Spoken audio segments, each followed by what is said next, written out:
Asibingelelane bazalwane egameni lika Jesu. Amen. Praise the Lord.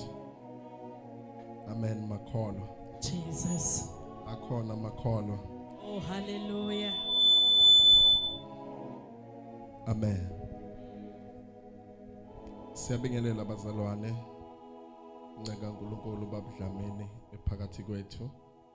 Leadership yonke ekhona.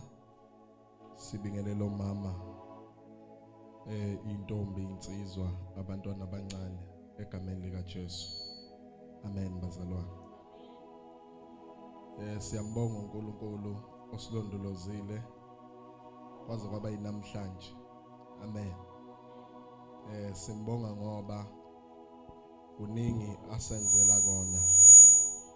Kuningi futhi asimisele kona ukuba sikwenze. Amen bazalwane.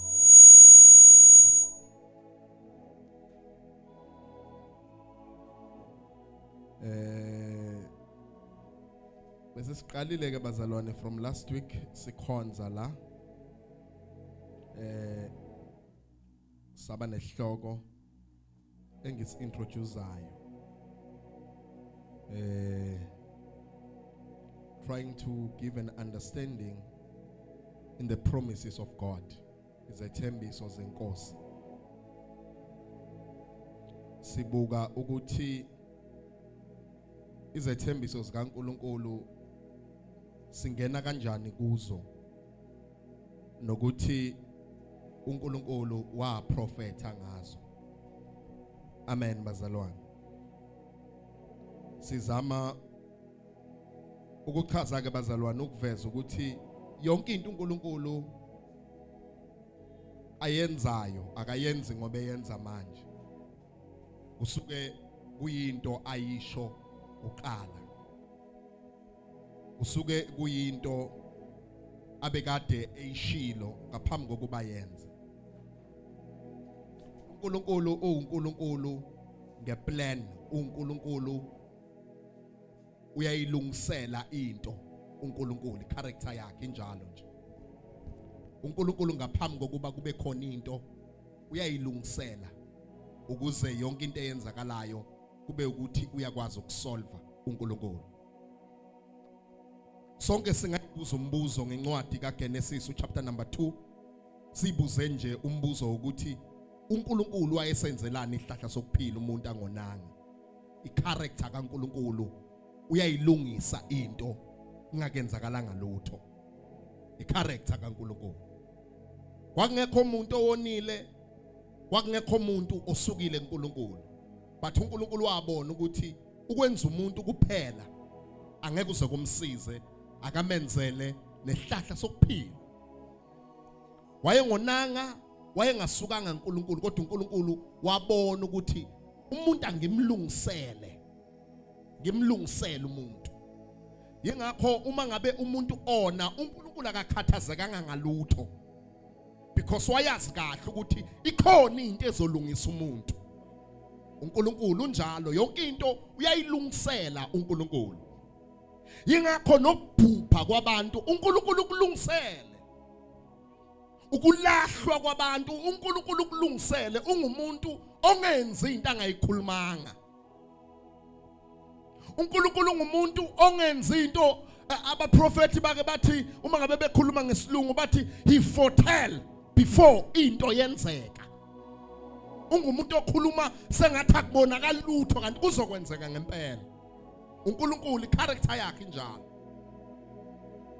Kuyo yonke into esingena kuyo noma kuyo yonke into esibhekana nayo, it is because God did foretell us.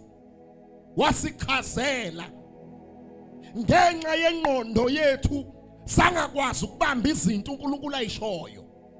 Sangakwazi ukuzwa uNkulunkulu izinto ayishoyo. Then that's why we are amazed uma ngabe sibhekana nezinto. Kanti uma ngabe sike sabamba the character of God yokuthi uNkulunkulu uyayilungisela into ngaphambi kokubenza into. Yingakho uma ngabe ungalandela iBhayibheli like likhulume encwadini kaMathewu lithi bezwa inkosi lithi iBhayibheli yazwa uma ngabe kufika izazi zasempumalanga. Ngifuna ubone ukuthi uNkulunkulu into uyayilungisela. Zafika izazi zasempumalanga zangena endlini yenkosi. Zabuza ngenkosi ezelwe. Lithi iBhayibheli inkosi ayazanga lutho. Kodwa yayazi kahle ukuthi uNkulunkulu ukulungisele. Lithi yahamba inkosi yayohlala nabapriest. Yathanisho ukuthi le nkosi yozalwa nini. Yingoba uNkulunkulu ungumuntu olungisayo ngaphambi kokuba kwenzeke into. Akayenzi into uNkulunkulu into angayilungisanga noma engayilungiselelanga. Uyenza into eyindlalele. Ukuze noma ngabe kwenzakalani kube ukuthi uthi uma ngabe bhala obhalayo athi akusanakho ukuyilandulela. Abekho abayothi uNkulunkulu awusitshela ngalutho. I-character yakho uNkulunkulu. Amen makhona. Amen makhona. So then besikhuluma sithi sichaza ukuthi uma ngabe kukhulunywa ngesethembiso usuke kukhulunywa ngento ekuthiwa uNkulunkulu has declared. Uyisho wabeka istamp into ingakenzakalanga. What declare? To declare, awu declare ngoba ubona isimo, declare noma ngabe ungabona isimo. Ngideclare ngithi ngiyandlula lana, abantu bayibuze bathi ngidlula kanjani. Kodwa yingoba uNkulunkulu wayazi kahle ukuthi amandla ezwi lakhe aphezulu kwazo zonke izinto. I declare noma ngabe ngathiwa nginokugula emzimbeni, but I will declare.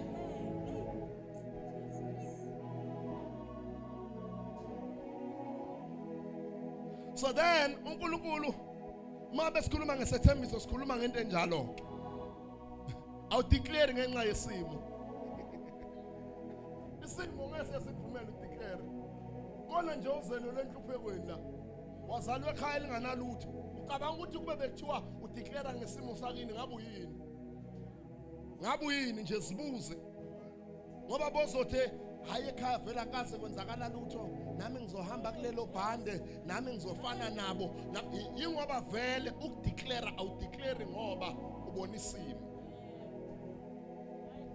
So then uNkulunkulu uma ngabe enza isethembiso akasenzanga ngenxa yesimo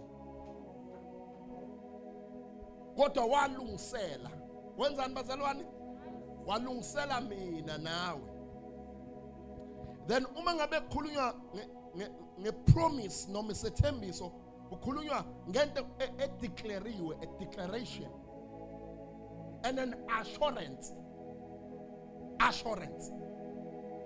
Makhulunywa ngokuthiwa i-assurance khulunywa ngokuthi noma ngabe ngathiwa lento ubhekana nayo but une assurance la ukuthi izokwenzeka hayi ngoba ubhekane nayo impo obhekane nayo. There was an assurance before Jesus Christ go to be crucified. But there was an assurance yokuthi bazombethela bamshaya. Usho kanjalo umprofeti uIsaya uma ngabe ebhala athi bazodabula nezingubo zakhe kodwa yena uzovuka kwabafileyo. Abanye babebuka umprofeti uIsaya ebhala into yokudlala. Kodwa ngoba uNkulunkulu heba uyalungisela. Yalungisela uNkulunkulu wethu. Walungisela mangicabanga uIsaya babemhleka abanye mayebhala. Bethi siyezi isikhathi intombi izozala ibe nomntwana bayibuza abantu ukuthi yiphi leyo ntombi eyoba nomntwana. Wavela uMaria elithi wayelungisela ungena emshadweni nendoda uJoseph. It's an assurance bazalwane. So then sabe sesiyabheka ke ukuthi mhlambe uNkulunkulu uzosiza yinde kakhulu le ndaba bazalwane.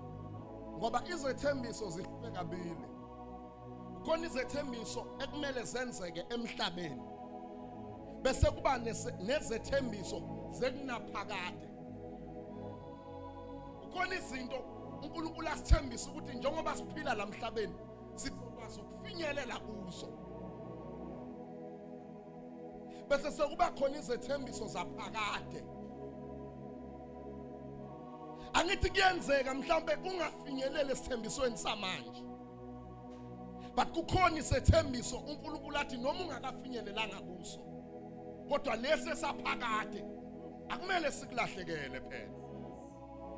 ulahlekelwe yiso mawulahlekelwe yiso uyohlupheka uyohlupheka lapha yabona mangathiwa bazothi abantu siyabathusa abakudlamini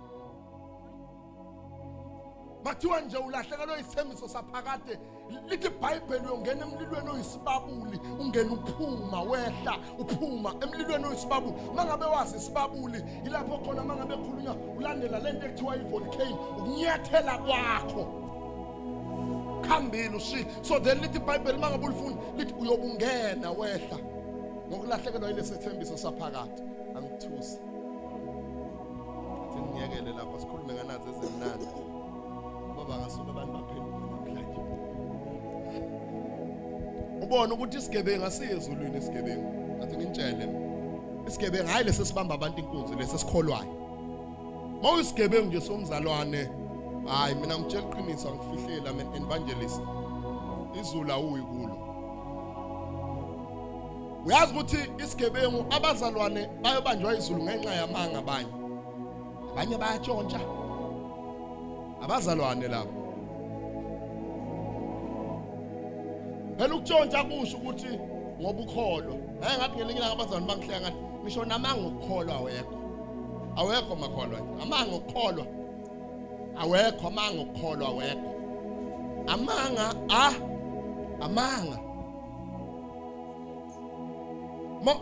unamanga usuke unamanga angeke uze kuthiwe acategorize ukuthi lawa okukholwa iBhayibheli aliwaveza ukukholwa lithi unamanga then lokho yini imisebenzi yani yenyama kusho ukuthi wena inyama iyabusa somewhere ku amanga lawo so then uNkulunkulu uma ngabe enza isethembiso we speak out of the prophecy sifuna ukukhuluma isethembiso sisesiprofethweni kwiprofesi isethembiso sikuphi sikwiprofesi imfihlakalo a mystery angithi bakhona ingakho ngelinye ilanga mhlawumbe uNkulunkulu uyosiza to identify the prophets abakaNkulunkulu and to identify the apostles abakaNkulunkulu even the evangelists abangakaNkulunkulu abasebenzela umbuso kaNkulunkulu scripturally because yonke into uNkulunkulu uyikhulume out of the prophecy yingakho benhlabelela umhlabeleli abanye ngithi bayahlabelela abanendaba futhi uma ngabe kuthiwa sakhiwe phezulu kwesisekelo sabaprofeti nabapostoli uma ngabe kukhulunywa ngabaprofeti kukhulunywa ngabantu who foretell people who can see things abantu abanganawo amehlo lawa ethu ukuthi babona la bajulile sithi sikhonza amehlo abavuleka ukuvuleka avule kwenzani ukuvuleka kusho ukuthi uma ngabe umkhonza unakho nokuhlola ukuthi umkhonza ngamuphi umoya noma wena ungenzani kodwa yena ngoba unakho yingakho lithi iBhayibheli sakhiwe which means kahle kahle bekumele singadlalwa ngabantu thina kumele thina singagethengwa ngabantu yingoba sakhiwe phezulu kwesisekelo sabaprofeti which means we attend to the prophecy of God sikwazi ukubona into ukuthi hayi lona isigebengu lo isigebengu lo kodwa ngoba ezinye izinto sizisho singayi-understand then sijike singayitholi lento uNkulunkulu asithembise yona asivule namaBhayibheli wethu I think sigcine kuphi chapter 49 Genesis chapter 49 Genesis chapter 49 sifunda khona from verse number 8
isandla sakho siyakuba sesijingweni sezitha zakho, amadodana kayihlo ayakukhothamela. Okay. Ngifuna abazalwane ngaphambi kokuba siqhubeke kakhulu kulesi sikhathi enginaso. We all know, according to this scripture le esisifundayo, lithi iBhayibheli uma ngabe ufunda emachapteni before lithi babanjwa indlala, bathi sebabanjwe indlala eGibhithe kwakunendodana kaJakobe igama layo uJoseph. Then uma ngabe kunendodana igama layo uJoseph lithi yathi baba ambanotshela ubaba ukuthi nize ningene eGibhithe. Then iBhayibheli kakhulu bengichaza na last week ngathi iBhayibheli ke lisivezela izinto eziningi, mhlawumbe abazalwane sobatshela ngelinye ilanga ukuthi you don't just name a child. Umntwana umani umethe. You matter with a mind of a prophecy. Umntanakho mawumuphi igama. Biblically mawufunde eBhayibhelini all the names amagama abantwana ayabalandela. Amagama abantwana ayabalandela. That's why lithi iBhayibheli uma ngabe uJakobe sebambene noNkulunkulu wakhala kuNkulunkulu. Wathi angiyekeli ungangenzanga ini ungangibusisanga. Then that is a mystery futhi ukuthi uJakobe was rich. Do you know that? Niyakwazi lokho. Ukuthi uJakobe was rich, which means it shows ukuthi a blessing akusikona ukuba rich. Ngoba lithi iBhayibheli uJakobe wathi eqeda ukuthola indodana yakhe le uJoseph wathi usefuna ukubuyela ezweni lakibo. Then lithi iBhayibheli wahamba nemfuyo yakhe. Wahamba nani nemfuyo yakhe. Bese lithi wabeka according imizi yakhe. Wahamba nemfuyo yakhe, lithi wandlulisa konke. Lisho njalo iBhayibheli. Lithi wandlulisa konke. Wasala yena ebambana nobani? noNkulunkulu. Wathi uma ngabe sebambene naye wathi angikiyekeli uNkulunkulu ungangibusisanga. Then which shows ukuthi i-richness yakhe yayikhomba ukuthi there was a lack of blessing. Ukuba rich kwakhe wayenemali but the blessing was not there. Wayenabafazi but the blessing was not there. So then wandlulisa mawulifunda lithi wandlulisa konke wasala wabambana naye uNkulunkulu. Then wabesekhala wathi hayi angiyekeli ke namhlanje mina ungangibusisana. Then God wabesembusisa, wabesemupha negama. Wathi wena usayi kuba uJakobe uyakuba uIsrayeli, the chosen one, okhethiweyo. Then lithi iBhayibheli wahamba wabuyela ezweni lakibo. Wathi mayebuyela ezweni lakibo lithi wabuyela waba namadodana akhe awu-12, the 12 sons. Uma ngabe enamadodana awu-12 lithi uJosepha wabona emaphupheni, wabona izinto wathi uyobaxoxela, they didn't believe, abamkholelwanga.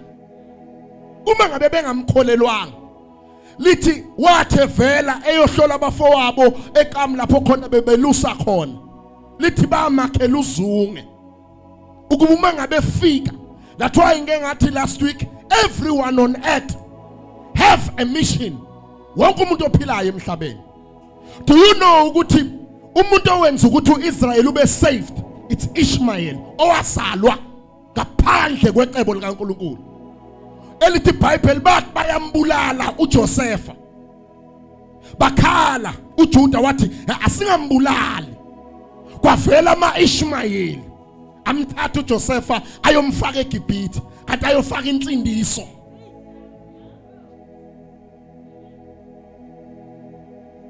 Then uma ngabulandela ke iBhayibheli lithi babanjwa isikhathi sendlala, indlala yababamba.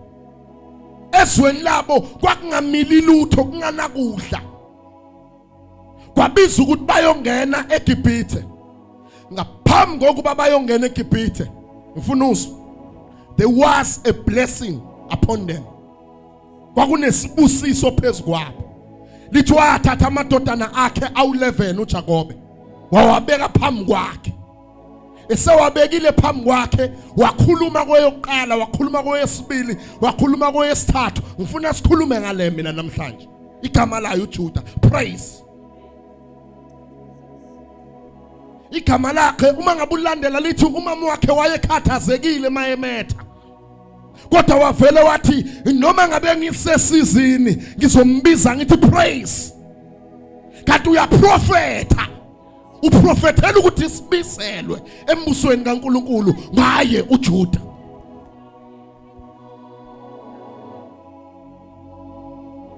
Then iBhayibheli ke sesingafunda ke. Funda ma from verse number 8. Angithi uyazi ukuthi yes. Verse 8. Yes. Juda, abafowenu baza kukudumisa wena. Ngifuna sibambeni. Juda abafowenu bazokwenzani? Ngifuna bayapi? Baye eGibhithe. Baya kuphi? eGibhithe kodwa usho ini phezu kwakhe? Isibusiso uthi abafowenu bazokwenzani? Okay. Abafowenu bazokudumisa. Siya underline yiyo le point yokuqala. Abafowenu bazokudumisa. Number 2. Isandla sakho siyakuba sesijingweni sezitha zakho. Isandla sakho siyasuba sesijingweni, which means entameni yezitha zakho. Point number 2. Noma ngabe mhlawumbe ngabukeka ngathi awukwazi namhlanje ukwenza lokho. But wena Juda abafowenu bazokudumisa. Izimo zingenza ngathi akwenzeki lutho, ayikho into uNkulunkulu ayishilo ngawe. Kodwa lithi iBhayibheli wathi uJakobe abafowenu bazokudumisa. Okay, that point number 3. Amadodana kayihlo ayakukhothamela. Yebazalwane, labantu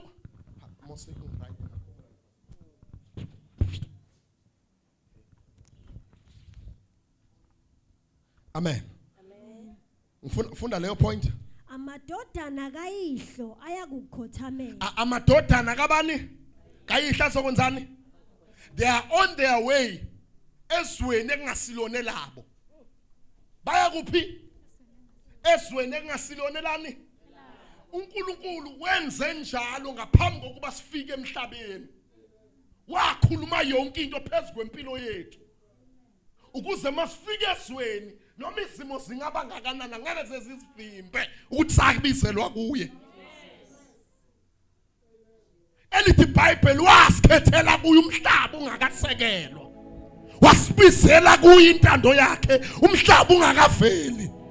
Lithi umhlaba wawulikhwathule kumnyama yonke indawo kodwa uNkulunkulu wasibizela kuye.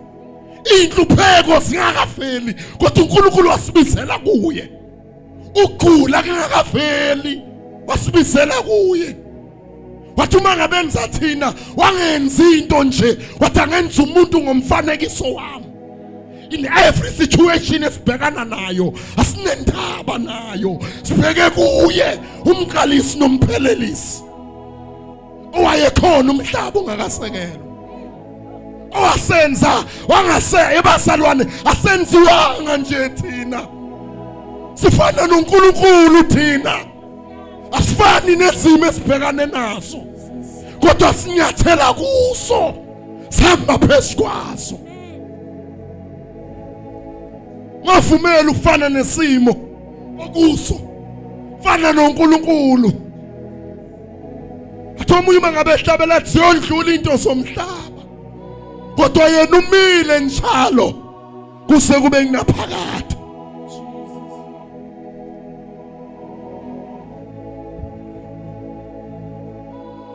Lithi ke iBhayibheli babe sendleleni eyezweni engasilone labo.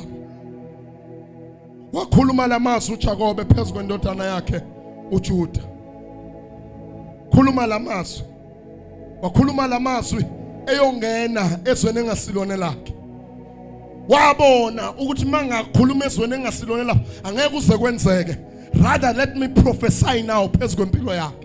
Let me declare now in heaven assurance phezu kwempilo yakhe.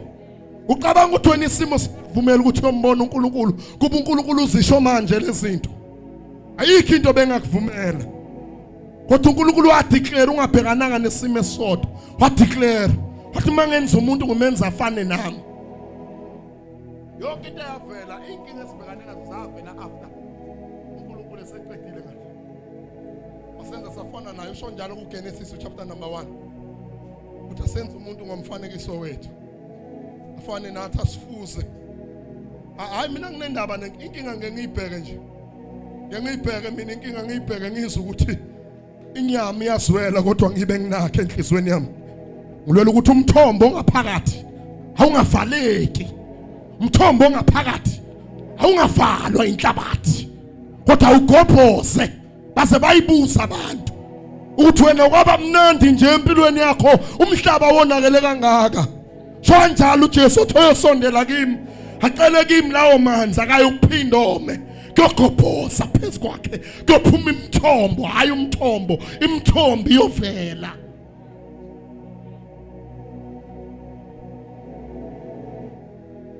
Then lithi wakhuluma lamazwi wathi abafowenu bazokukhothamela. Abamkhothamela ngifuna sibhekeni abenzeni kodwa ubaba wakhe ukhuluma phezu kwakhe uthi abafowenu bazokwenzani bazonzani bazokukhothamela angithi qhubeka. Verse 9. uJuda uyibhongo yazi lengonyama. ngifuna na into evele yenza ukukholwa kwami ngihamba ngamandla futhi anginendaba nento engibhekana nayo. uJuda uyini Ibhongo lengonyama. uyibhokolani Lengonyama. sithini isingisi lapho? You are a lion's cub, Okay, O Judah. uJakob emakhuluma noJuda uthi wena uyibhokelani engonyama. Uyibhokelani? When we speak about a lion, it's a person that protects its territory. Lion into yokuqala yenzayo ayimani ihlala endaweni engamakhanga territory yayo. A lion. Ilion ayimani nethezeke. Ithi mangabe ifika endaweni ichamele yonke le ndawo efuna ukuyibusa. Ukuze wonke umuntu osondelayo eziphunga layo. Ingakho mawulandela ihistory yilwane geography noma mawulandela kuthiwa impisi uma ngabe ifuna ukungena kwi-territory yayo ilion ibhicabhica emchameni wayo ukuze mayingena ingezwakali. Ngoba ilion ngendlela esharp ngayo emakhaleni wayo izwa ngisho amakhilomitha izwe lapha ebeke khona ukuthi khona ongenayo. Amakholwa awezwa lutho ingoba i-territory yayo abayenzanga. Kungena noma ngayini ezimpilweni zabo izinto zomhlaba ziyangena ziyababhuqabhuqa. Makhi territory yakho, makhi territory yakho ukuze noma ngabe ngathi ubhekana nenkinga but you know your territory. Yes. Ilion ihlale phenga lokho ngeke usuyenze lutho. Ngikoka ngithi uma ngabe ngibhekela lapha ekhaya ngibheka ngithi sinazo ingane ezisivakashelana lapha ekhaya ngiyabheka ubaba labafana. Bani labafana laba? Osambulo, olion laba ngiyababheka. Bangihlekisa ngithi khona laba bezizulu bangihlekisa. Uma ngabe ulandela this Lion King, uma ngabe sekhambile ubaba wakhe emhlabeni wasala that lion encane. Bayilandela makhola. Incane ngako bayenzani? Bayilandela. Bayihlonipha baze bathi awufunde lokubhonga phela. Balibele beyiforce bethi ayifunde lokwenza yabo ilion iphethe imfihlo yesu. If people they can understand the power of the word of God. A lion does not need anything, it needs the word. It's only into yenzayo iyabhonga kuphela qhaqa endaweni. Mayivela it poor. Yonke indawo iyacaca ukuthi the king has arrived. Yabona amakhulunywa ngamakholwa bekumele kufika abantu bezwe izindaba ziphele kini man. Kwalizwe emlonyeni wenu. Hayi manihleli nizenhlale 10 hours mangabuza ukuthi lo ufundani kuye hayi ngoba ungumzalwane mina nje umzalwane onganalutho ngiyasuka kuye ngoba ngizofana ngizobanda njengaye. angisondeli lana ngihlala ekhaya ngiyi-1 mangihlele nawe nezindaba wazi yonke into ekhona lana wena wazi yonke into ekhona lana ma umfundisi wasenext door mayejola uwo maziyo kodwa awukhonzi naye uyazi ukuthi umfundisi wasenext door uselahla umfazi wena kodwa awukhonzi lapha wena kodwa uyazazi indaba zalapho ukuthi hayi njengoba nimbona uSibanyoni namhlanje angikaze ngakutshela kodwa uyazazi zonke abantu abanjalo ngisondele eduze kwabo mina ngibashiya futhi ngingakaxabananga nabo bengibone ngiyamalala hawo sengonile then i-character yayo yenzani imakha ini i-territory yayo akukho lula umani uyinqobe akukho lula akukho njani makholwa akukho lula i-territory yayo i-first point yayo le then singaba nendaba ye-heaviness i-lion ngeke ngasho na last week ngathi ayinawo amajubane lion ayinawo amajubane sebenzisa lokhu kuphela the only animal that got a speed a leopard got a speed ngaze ngabekisa ngathi if you can follow a car called Jaguar yakhelwe kuyo ini a leopard iyagijima comfortable yayo yingakho ubona ivela leya Jaguar imela yona a leopard ine speed ngangokuthi iyakala ingahamba indawo ende ayisuka ingakacalculateanga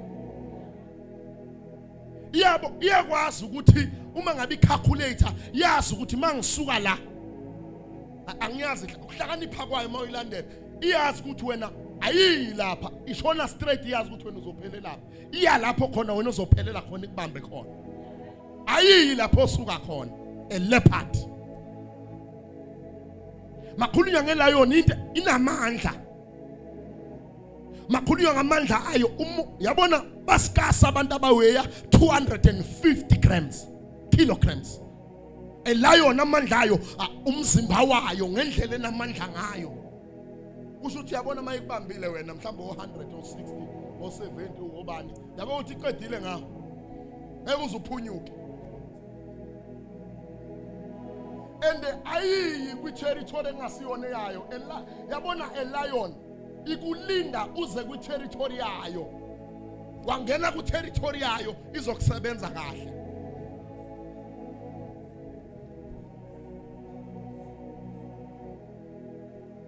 then and in a pride iyahlonishwa uyazi ukuthi amalayona wakipidi webazalwane athi ngitshele namhlanje ilwane zihlele yinja kuphela eFupayi nenkukhu le inkukhu bayibamba noma ikuphi inja ibamba noma yini makhulunywa a lion umntwana uyahlala la athobela imithetho yomuntu oyinkosi la ungabona kugcwele uyibone ziningi zenzani angithi thina siyabukela lapha mawubhadala ngithi ufuna ukubukela izinto ezikunikeza isense nezinto uthola into ezokufundisa scripturally kukhona indoda la igama layo Solomon akakhulumi straight most of the time usebenzisa ilwane he understand animals uSolomon he is the only person obhale kakhulu owazi nomqondo wazo ingakho azathi kwesinye iscripture encwadini yeZaga athi vila ndini funda kuphi entuthwaneni because useyistudy shile intuthwane wayibona then iyayiprotecta and iyahlonishwa and ine pride mayivela kufuna caca ukuthi ikwi-territory yayo ayimove futhi ihlala ku-territory yayo usho njalo ke uJakobe phezulu kabani ukaJuda uthi wena ulithole uyini uyibhokolane nengonyama mayebona yena ubona umuntu one pride ubona umuntu one territory yakhe ubona umuntu okwazi ukuzivikela akahambi noma ngayikuwo ukhuluma in parables akakhulumi direct naye he called an animal uthatha i-character yayo ibeka phezu kaJuda. Then qhubeka ke mzalwane wami. Wenyuke empangweni ndodana yami. Uguqile ulele njengengonyama nanjengengonyamakazi. Ubona izinto ezimbili futhi. Neso ubona yini ibhokelane lengonyama kanye nani nengonyama kazi, which means makhulunywa yona umuntu owenza order, umuntu makhulunywa ngomuntu wesifazane, umuntu wesifazane wenza order, umuntu we-order, umuntu wesifazane. Yingakho ngizokhuluma enye into namhlanje bazongixolela baba noma angithi umfana noma ngathiwa uyifuna kanjani intombazane, mayithe intombazane ngeke uzulale nami ngeke. Ngeke.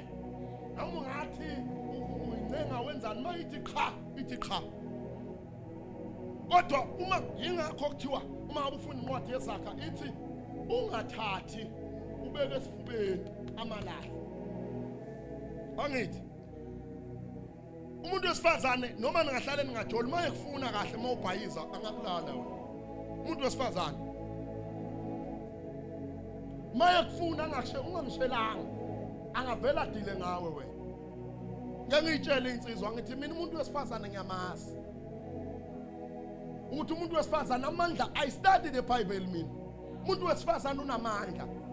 Ubani owagunduza ulokhanyana wamgundisa inwele? Umuntu wesifazane wamthatha wathi ho bahluleka ukumgunda inwele wambeka emathangeni akhe wakhuluma yonke into.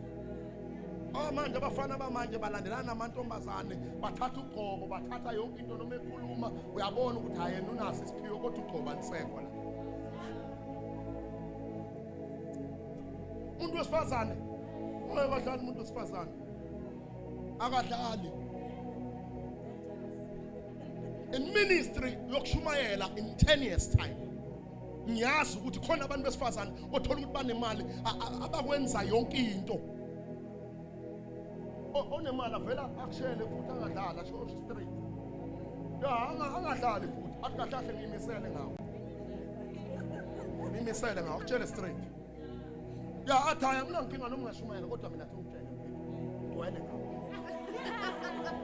Dwele. Uyabona ngelikila ngoba uhlale nomama uSiphiwe lo ovamise ukuza la. Ngiyambona mhlale naye ngangibaleka ngabo mina. Angifike ngikhulume kuba ngithi mina umuntu mina ngidlala ngiyakhuluma. Bangadlali banemali umbona ukuthi unemali lo. Ubona ukuthi hayi mangiwe nalo angeke izele ngihleke ibandla hayi bayabona na. Ukuthi akekho umuntu ongadlala ngawo. Nalo.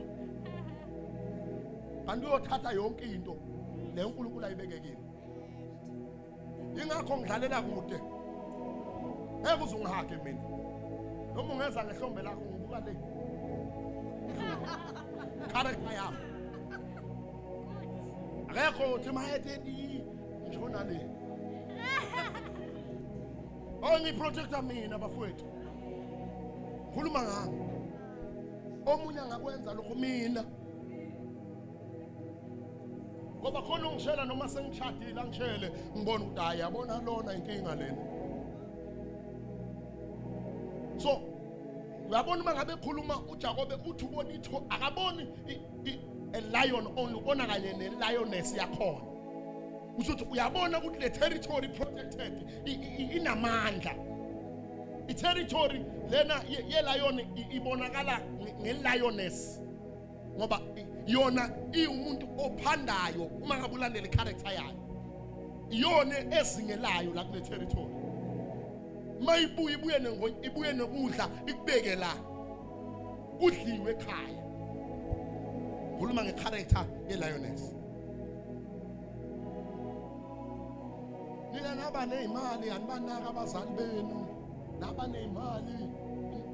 Into ecabangayo nje okunye. Umzali wakhe akayazi nemali yakho ukuthi noma somthengela ubhontshisi ke. Noma seyimizi, noma seyihempa yasemandiyeni.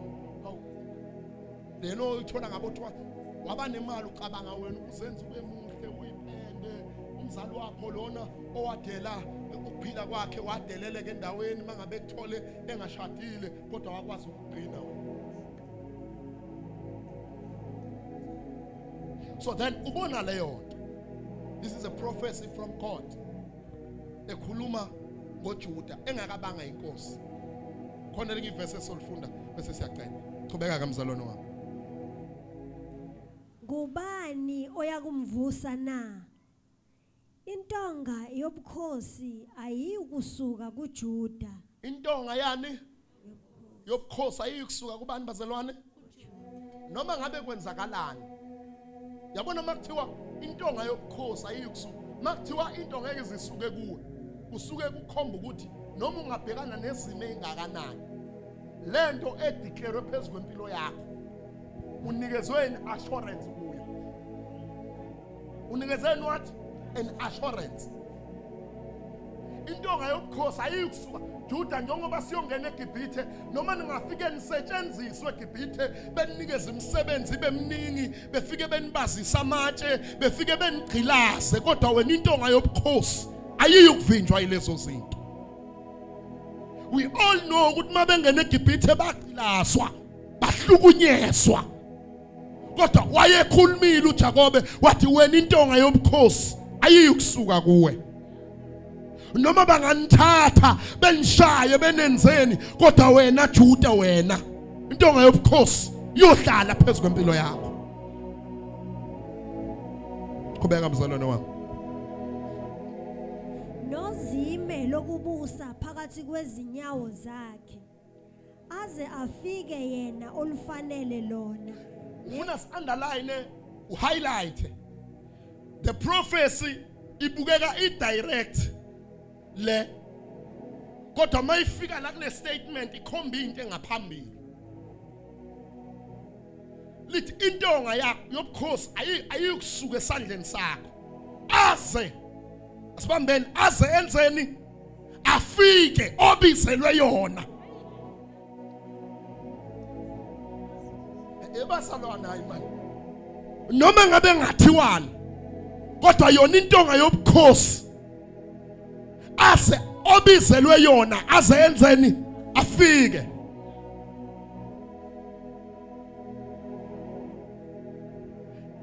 uNkulunkulu wami aze afike lona ongumnikazi wayo. Yingakho angithi uma ngabe ufunda encwadini kaMatthew chapter number 1 when you read it from verse number 1 wehla nayo highlighting the kingdom i-highlighter ubukhosi bukaJuda ukuthi kahle kahle kwaqala uAbraham isethembiso esithi wena Abraham uyoba nezingane ezingangehlabathi ezinganaka ukubalwa. Kuyazwakala bazalwane? Inhlabathi angeke uzukwazi ukuyibala noma ungenzana siphume manje. Ungakwazi ukuyibala wena. But uma ngabe efika usethi kuwe le ntonga yobukhosi ase afike obizelwe yona. Okay, qhubeka mzalwane wami. Nezizwe ziyakumlalela. Hayi bazalwane. Mase efikile yena. Siguqa ngamadolo izifo zonke ziyamlalela uJesu.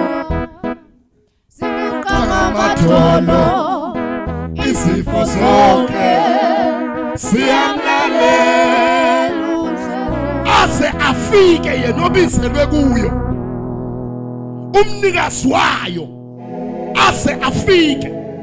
Maye sefikile izizwe zonke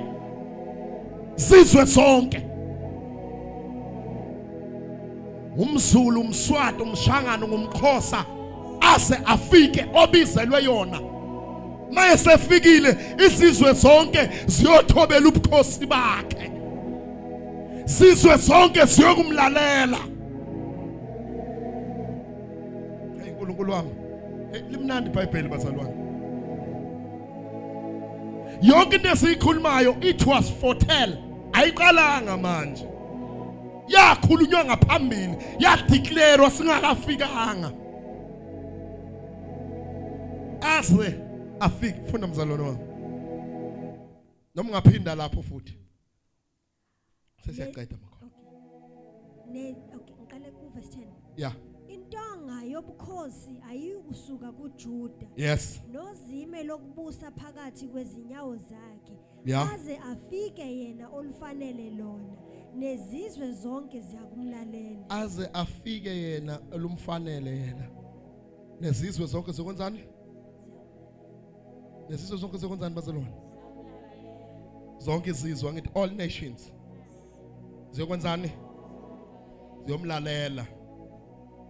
Zizwe zonke ziyakumlalela. Noma ngabe kuthiwa kwenzakalani.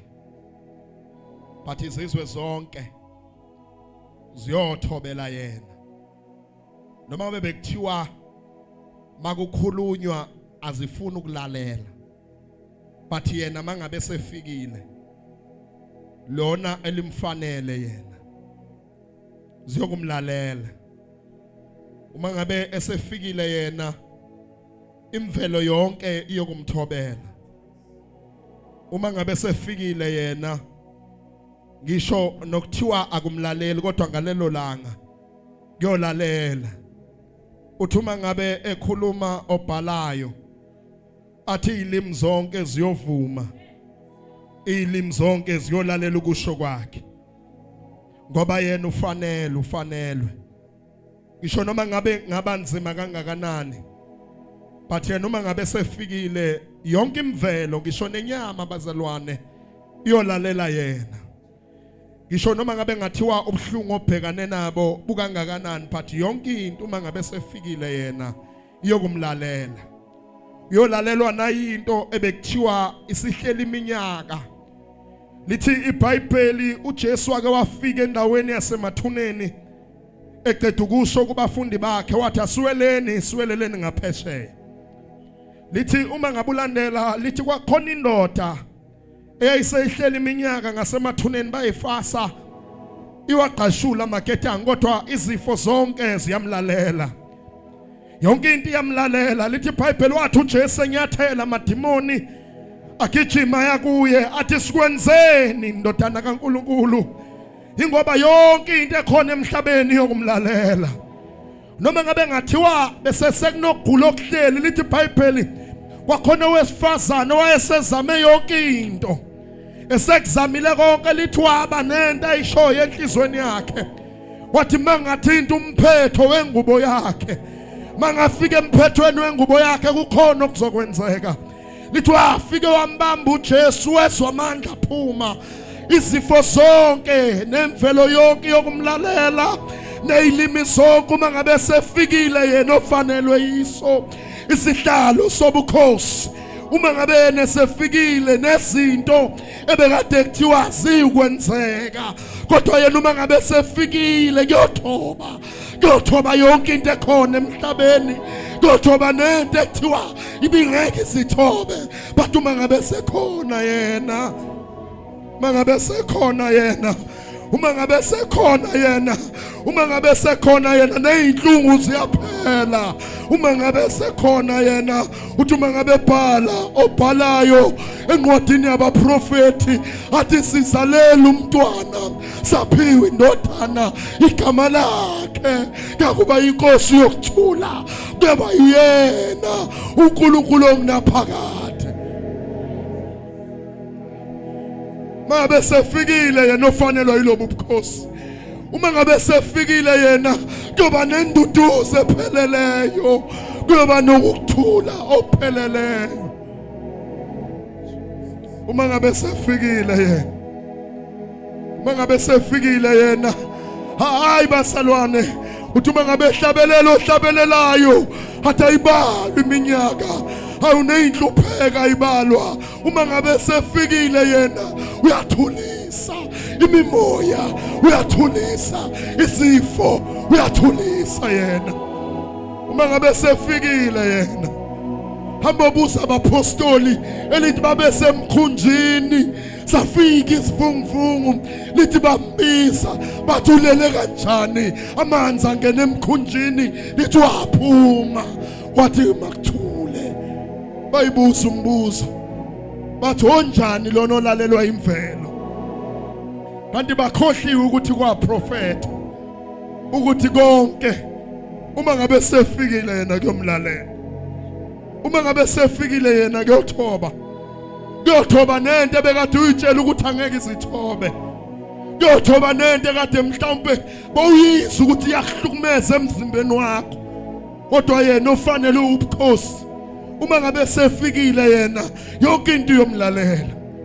Lithi iBhayibheli mawulifunda encwadini kaJohane lithi baye emcimbini bemenyiwe endaweni yomshado, lithi laphela iwayini. Wakhuluma umama wakhe wathi hayi liphelile iwayini. Lithi mabethi iwayini liphelile, lithi bazwakala bekhuluma, bathi yonke into ayishoyo mlaleleni, yonke into ayishoyo anoyenza, yonke into ayishoyo anoyenza, ingoba yena uma ngabe sefikile yonke into iyathoba. Mabe sefikile yena ofanele ubukhosi, mabe sefikile yena owaprofethwayo, waprofethwa ngaphambi kokuba baye ezweni lokuthunjwa, owaprofethwayo ngaphambi kokuba bayongena eGibhithe, waprofethela ukuthi noma ngabe bebhekana nosizi kodwa intonga yobukhosi ayikususwe esandleni sakhe. Sikhuluma thina ngomuntu owavuka kwabafileyo makholwa, umuntu owadela impilo yakhe wangena emathuneni, wayohlala ethuneni, wahlalela mina nawe, wahlala ethuneni, wahlalela ukuthi thina ngelikilanga sikwazi ukumemezela ngamandla kaNkulunkulu. Uma ngabe sefikile, uma ngabe sefikile yena nensizwa iyakwazi ukuyibamba. Uma ngabe sefikile, uma ngabe sefikile nemvelo, ngisho imvelo mina teenage time yabambeka uma ngabe sefikile yena. Uma ngabe sefikile yena ulalelwa na izinto ongayicabanga. Wake walalelwa ngelinye ilanga, walalelwa ulwandle, wahamba phezulu kwalo, hamba phezulu kolwandle. Wathi sehambile phezulu kolwandle saqhamuka isivunguvungu wasithulisa, ingoba vele kuprofethiwe ukuthi yonke into uma ngabe sefikile ofanele ubukhosi yokumlalela yena. Uvinjwa yini wena? Yini lento eyenza ukuthi endleleni usale? Yini lento eyenza ukuthi ungawathemba amandla prophet? This was a declaration by a man called Jacob, owayesetshenziswa uNkulunkulu ukuthi uma ngabe sefikile yena uyolalelwa nayi lento ongayicabanga ukuthi ngamlalela. Uyazi ukuthi afike usetshwaleni uphakathi, kodwa lumlalele, lalela utshwala ukhwayi lithule, ingoba yena ulalelwa. Yingakho lithi iBhayibheli imvelo uma ngabe sefikile yena uyokumlalela. Makhulunywa ngemvelo yonke into ekhona emhlabeni yokumlalela.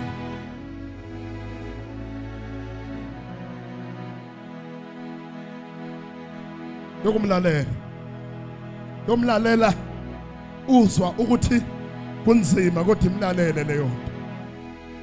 Yabona makhulunywa ngokulalela, khulunywa ngomuntu owangena ukhiyiwe, wangena khiyiwe, wangena abapostoli bekhathazekile begqola ubuhlungu kokuba inkosi yabo ayikuvuka, kodwa wangena walalelwa imvelo. Ngokwemvelo akekho umuntu ongandlula ebondeni. uNkulunkulu wami akekho umuntu ongandlula ebondeni, kodwa ngalelo langa wangena lapho connectiwe khona, wangena phakathi. Yini lento ekubophe kangaka? Angangena nakuyo, angene. Sekhiyiwe kwabekwa izinto, angene. Elithi iBhayibheli ithuna lakhe lalivaliwe, baligadisa abantu. uNkulunkulu wami imvelo yonke yamlalela. Uthi umunye mangabe ehlabelela athi umese khona yena, umese khona yena. Nalento oyibonayo ukuthi iyakubambezela ingakwazi ukumlalela. Wakhuluma wangaba nendaba nezinhlupheko uJakob bayobhekana nazo eGibhithe. Yazi uNkulunkulu bomnothisi iprofesi yakhe got a solution. Yazwakala makhono, uNkulunkulu umuntu we solution. When he prophesied uprofeta asikahle ukuthi kune solution. Akasho isiprofeta esingana solution. Khuluma ngoNkulunkulu. He knew ukuthi bayobhekana nezinkinga eGibhithe kodwa akasanga ngasho lutho uJakobe ngeinkinga. Wathi uma ngabe sefikile yena endlini kaJuda abafowabo bayokwenzani? Bayokumkhothamela. Makhulunywe ngokukhothamela, you lose your pride, uye phansi. Uphakama kwakho kuyehla ngalelo langa. Ngalelo langa kuguqa indoda endala yehla inyembezi yehlela lendoda. Uma ngabe kuthiwa elithi iBhayibheli ngelinye ilanga kwathi sengaqeda lithi bathi bekhala wafika uPetro endlini kaKholonewu. Lithi wathe eguqa uKholonewu ngoba sengathi into engeke ize yenzeke. Lithi bagcwaliswa bonke ngamandla kaMoya oNgcwele. Kwabonakala ukuthi isifikile indoda eyayikhona umhlaba ungakasekelwa. Mina bazalwane ngiyagaranta ngevangeli engilishumayelayo haye ngilizwe le khuluma ngento engiyaziyo. Malifike empilweni yomuntu kuphela iappetite yomhlaba. Khuluma ngevangeli engalifunda kubapostoli. Khuluma ngevangeli engalifunda ebantwini ababiziweyo kuleli bandla elithi liyafika. Yazi uzohambe baze baqabanga ukuthi uqonyiwe kanti awuqonyonga ngendlela omuhle ngayo. Awubi muhle ngoba uqonyiwe. Ube muhle unyathela igigi lakho ntombazane bakubuka abantu baqabanga ukuthi khona umfana okuthengelayo kanti hayi umbethwe inkazimulo. Khuluma mina ngale vangeli elishunyayela la kule ndawo. Khuluma mina ngevangeli elithi iBhayibheli makuprofethwa kwathiwa yonke imvelo yamlalela. Ngisho teenage stage mina yamlalela. uJesu owashumayela ivangeli ngesikhathi se teenage stage wakhuluma imfihlakalo at the age of 12 years. Nokuthi akhuluma teenage stage wahamba wayohlala nabapriest bayibuza ukuthi ingane kabani le. Imvelo ithi awukwazi ukwenza isikhathi se teenage stage. Imvelo sithi mawungajolanga uzojola masoshadini. Ayisho njalo imvelo ningazonza kathana sinini. Sithi mawungajolanga uzojola masonjani. Imvelo isho njalo imvelo. Imvelo ithi wena you need to experience things in order for you to speak about them. Kanti bayakhohlwa abantu ukuthi khona umuntu owasifelayo. Othi thina sanakho ukuyifela. Wasifela yena. Imvelo. Imvelo itshela ukuthi ukuze ukhulume ngento kumele ube ne-experience yayo. Mina ngeke ngize ngihambe ngiyophuza mina ngaze ngaphela. Kodwa umuntu obhemayo khona into engamnikeza yona. uChrist uqobo lwakhe uqeda iappetite.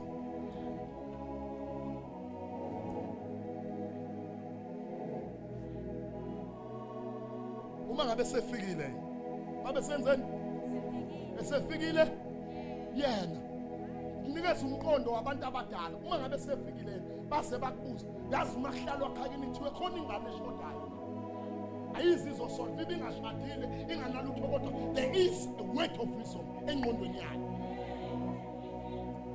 Kuluma ngaleli vangeli yaKristu yonke into iyathoba kube sengathi uzoveza imali kanti awunayo imali unoChrist ngaleso sikhathi.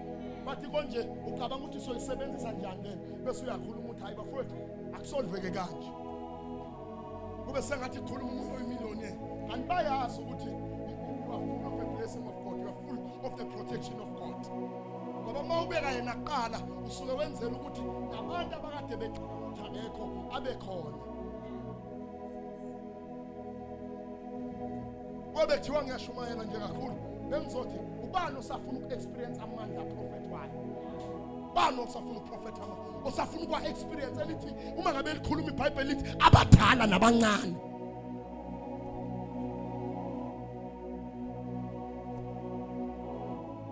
Abazohamba begcwalisile bebona izinto ezingabonwa ngabantu. Abona izinto zikaNkulunkulu bakwazi ukurida umqondo kaSathane odlala ngabantu kulesi sikhathi. Ingoba usekhona yena. Ukhona yena.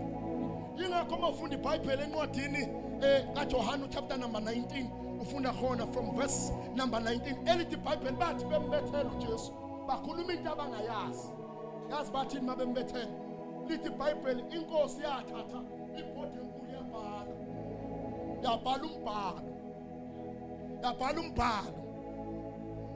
yabhala yini umbhalo funda sesiqedile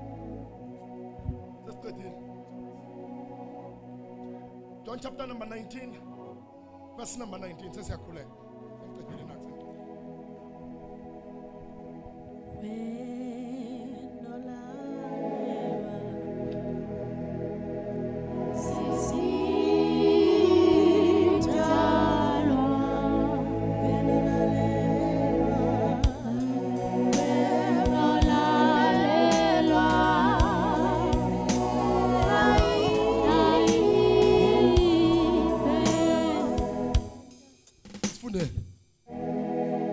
Kepha uPilato waloba isaziso wasibeka esiphambanweni.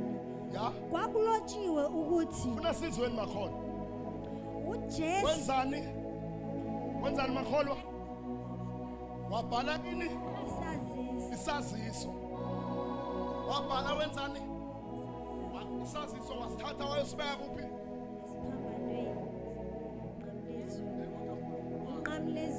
hayi okay qhubeka Kwakulotshiwe ukuthi yes uJesu waseNazaretha funa sibheke uJesu wakuphi waseNazaretha enemakhulunywa kuthi wayebhale into capital letters ukuthi wonke umuntu abone hayi qhubeka inkosi yabaJuda. okay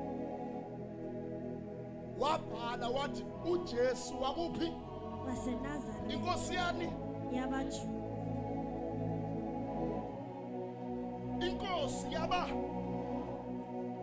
wabena wabhala ufuna uzwe ukuthi wabesebhala qhubeka ethi mabe bembuza izinto qhubeka Khona abaningi babaJuda bafunda leso saziso yes ngokuba indawo leyo lapho uJesu wabethelwa khona esiphambanweni yayiseduze nomuzi. yes Kwakulotshiwe ngesiHebheru ngifuna sibhekeni kwakulotshiwe ngani ngesiHebheru kulombhalo obhaliwe ukuthi uJesu wakuphi waseNazaretha inkosi yani yabaJuda yes kwakulotshiwe ngesiHebheru nangesiRoma nangesiGreki. 3 languages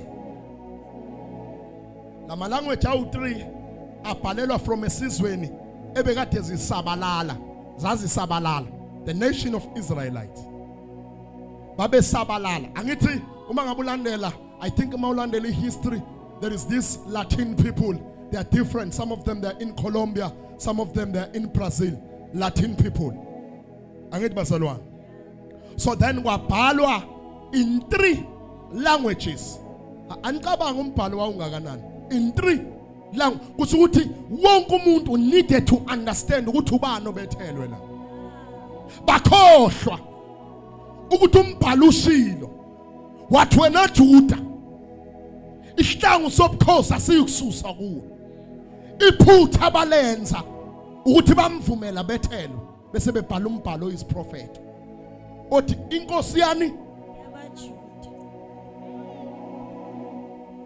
inkosi yani ya babhala umbhalo sengathi bayabukisa kanti bakhohliwe ukuthi kwaprofetwa ukuthi uma ngabe sefikile ofanele ubukhosi yonke into yomlalela yingakho lithi iBhayibheli bathi sebewubhalile umbhalo bawubeka lithi imvelo yonke yathoba lithi iBhayibheli ilanga lahluleka ukumbheka kwaba mnyama ezweni yingoba yonke imvelo ofanele ubukhosi uma ngabe sefikile yohluleka ukumbheka lithi ilanga lashona ngasisona isikhathi sokushona kwelanga ilanga lasithela lahluleka ukubuka inkosi kwaba mnyama ezweni ngoba uma ngabe sefikile yena yosithela nezinkinga zakho man yosithela nosizi babathi abantu bayayibuzwa kube nenjabulo Athe omunye mangabe ehlabelela athi injabulo enkulu yafunywana kuJesu. Kube sengathi into yokudlala kanti kukhona into ofinyelele kuyo ephusha isifuba sakho ethokozisa ubomi bakho. Yonke into esiyikhulumayo to us foretell. Yakhulunywa yaprofetwa. Bawubhala umbhalo kwaba sengathi bayabukisa kanti bayakhohlwa ukuthi hayi kukhona into ezokwenzeka. Ngeke ngithi uma ngabe ngikhuluma sengiqedile ngithi if abazalwane benga-understanda uNkulunkulu bangazi kahle ukuthi uyabona la celeni kwakho la iduze kwakho kunezingelosi zikaNkulunkulu ezi-asharisha ubomi bakho. La iduze kwakho kukhona ingelosi ezikufihlile elithi iBhayibheli wathi uJesu ebethelwe wahamba wayohlala ethuneni. Esehlele ethuneni lithi bakhathazeka abesifazane bathi siyoginqela ubanitshe bakhohlwa ukuthi uNkulunkulu kukhona ingelosi ezikhona ezulwini esibizela izimpi elithi baginqitshe. Khona abantu ohamba nabo kodwa manje awuboni wena ukhona izinto eziseduze kwakho. Uyabona masingathiwa sikhuluma ngaso impilo yethu kahle kahle namagqwirha wanawo amandla kithi ngoba sifihliwe thina sibekelwe. Athi uma ngabe bhala obhalayo athi thina intende yesandla sakhe siphakathi kwayo.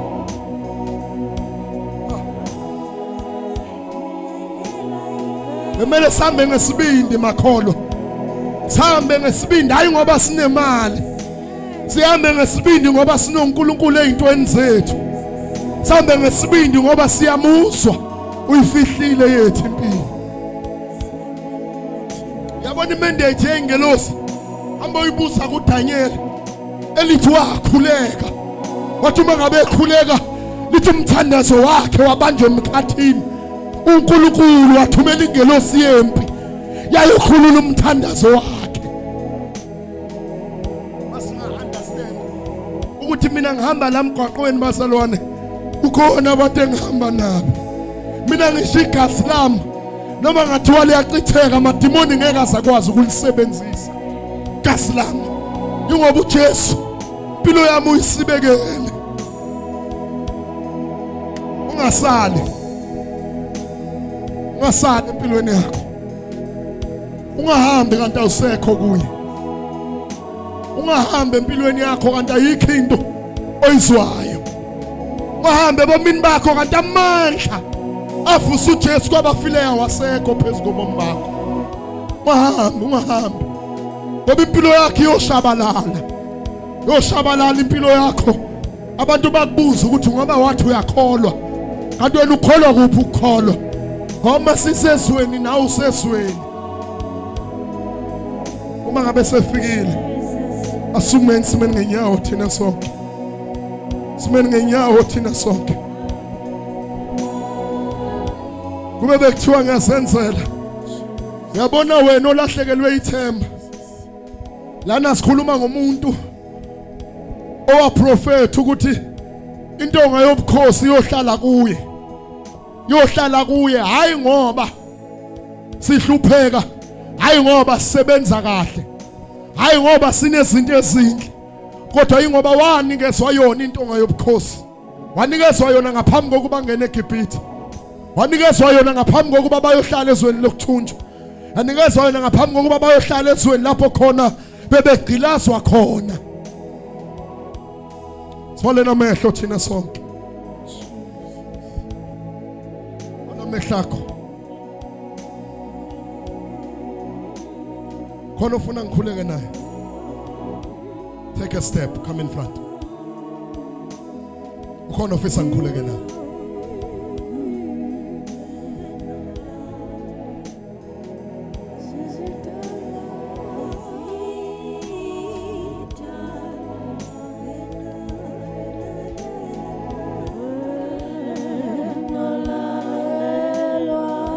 Phamisa izandla zethu thina so. Phamisa izandla zakho.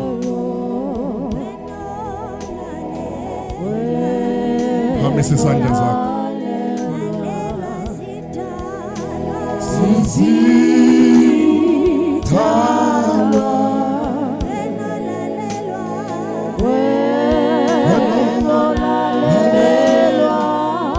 uNkulunkulu Jesus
You've got a prayer in your heart. Ethi uyayizwa lento esenhlizweni yakho. Lenela inhlizweni yakho. Ufuna ukuthi masinikhulekela sikhulekele ngalento la inhlizweni yakho. Because God know your heart desire. God know your heart desire. God know your heart desire. Ngifuna inhliziyo yakho ibubulele uNkulunkulu. Bubule uNkulunkulu. Ubula kuye uNkulunkulu. Thina sonke siphakamise izandla zethu kanjani?